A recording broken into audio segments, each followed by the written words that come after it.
I had so much fun teaching my So Simple Pineapple technique and had lots and lots of wonderful response to this original technique that I developed, that I thought there must be something more that I could do with a pineapple block.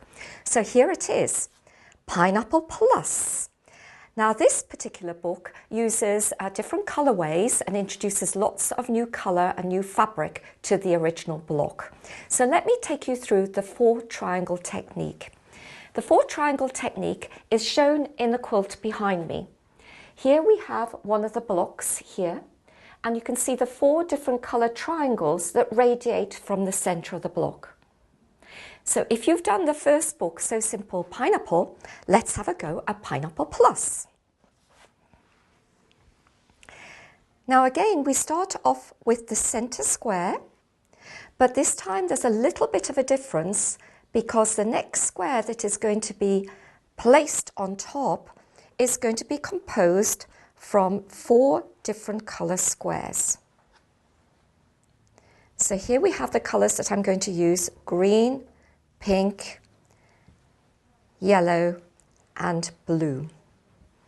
Each of these squares is going to be cut twice to create triangles. So here are a bunch of triangles that are going to be cut from the original 4 squares. Now they're going to be arranged right sides down onto the center square. Here's one I've done earlier. I've pinned this into position, and what I'm trying to make sure is that not only the sides of the square match the square underneath, but that the actual triangles make the point in the center of the square. So you can see the 4 triangles, the pink, blue, yellow, and green. The next stage is to stitch round the 4 sides of the square with a 1/4 inch seam. So we're going to start here, stitch round and round again.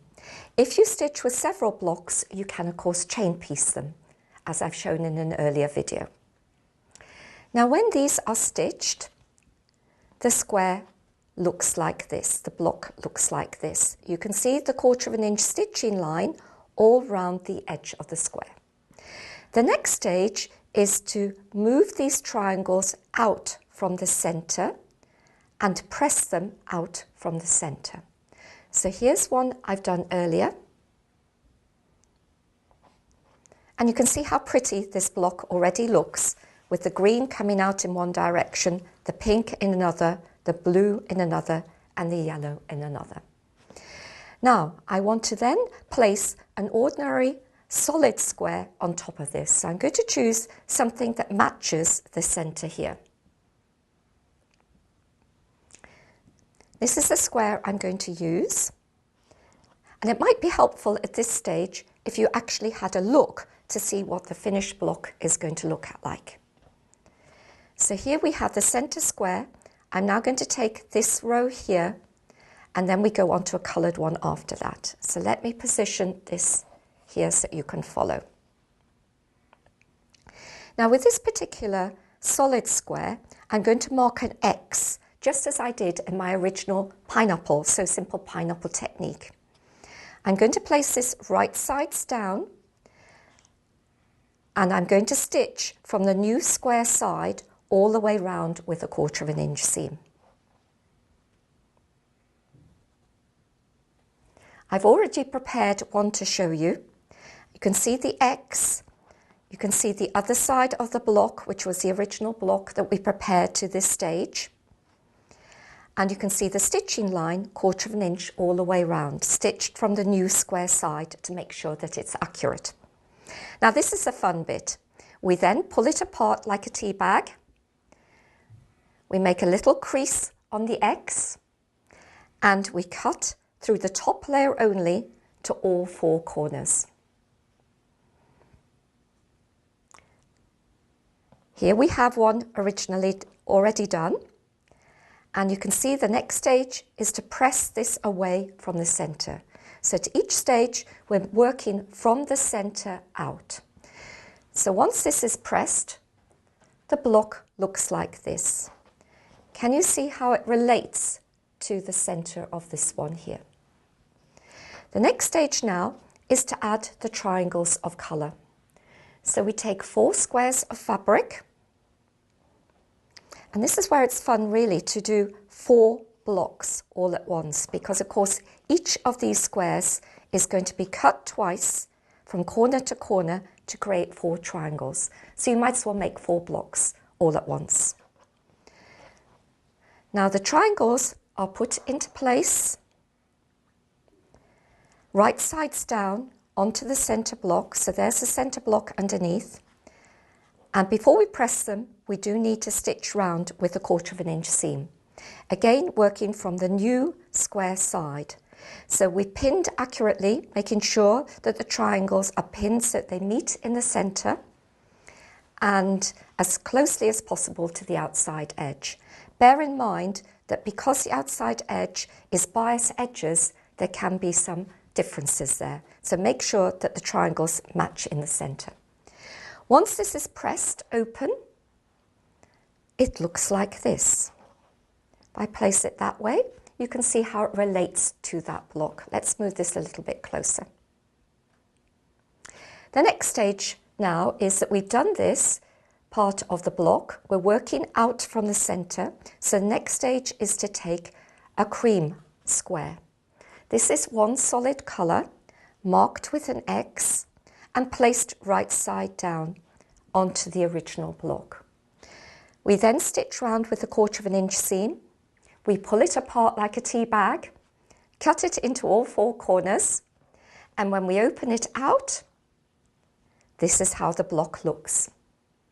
The final stage is to stitch with the 4 triangles again.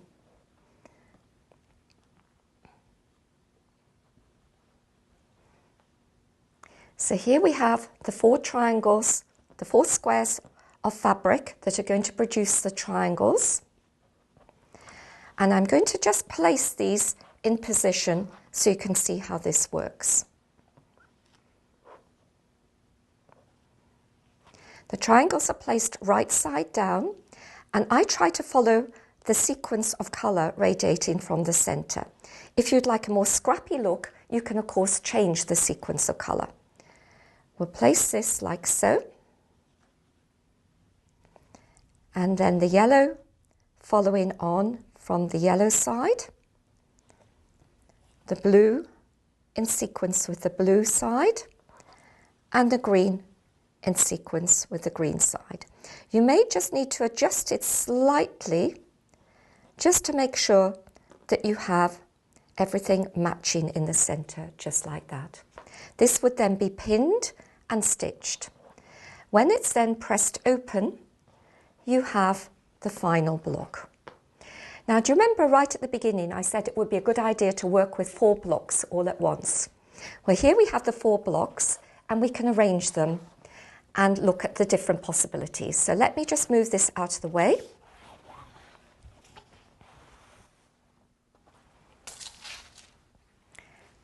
And we'll play a little bit with the blocks. The first thing we could do is to place one color, the pink, for instance, in the center like this. Stitched together, that can also look very attractive.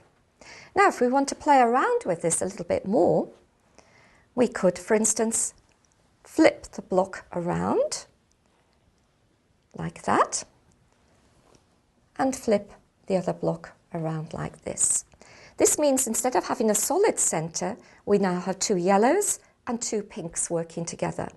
But we then have the solids working around the edge. Now, my book, Pineapple Plus, gives you lots more possibilities of arranging this block. And of course, you can have a look at the quilt behind me, which is using the same color scheme.